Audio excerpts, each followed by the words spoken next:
Hey family, so ഇന്നേക്ക് day 3 of introvert to extrovert journey ആണ്. And ഞാൻ നടന്നുകൊണ്ടിരിക്കുന്നു. ഷോപ്പിലോട്ട് പോകണമെങ്കിൽ നേരത്തെയാണ് കേട്ടോ ഇറങ്ങിയിട്ടുള്ളത്. ബിക്കോസ് എനിക്കിന്ന് വേറൊരു സ്ഥലത്തും കൂടെ പോകാനുണ്ട്. എല്ലാവർക്കും സുഖമാണോ?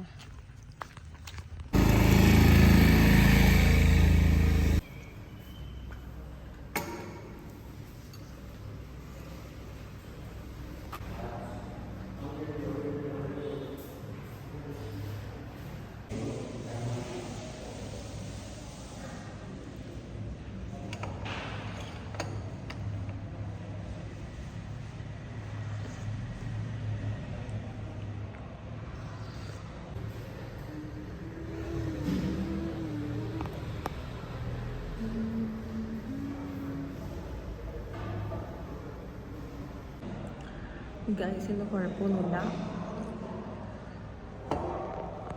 ഓക്കെയാണ്. ന്യൂസിലോട്ട് വന്നപ്പം ഇവിടുത്തെ ചേട്ടന്മാരോട് ചിരിച്ചിട്ടൊക്കെയാണ് വന്നത്. So I think much more better. കുഴപ്പമില്ല, നമുക്കിത് കുടിച്ച് തീർക്കാം വേഗം. എന്നിട്ട് നമുക്ക് വേറെ സ്ഥലത്തേക്ക് ഇവിടുന്ന് പെട്ടെന്ന് ഇറങ്ങണം.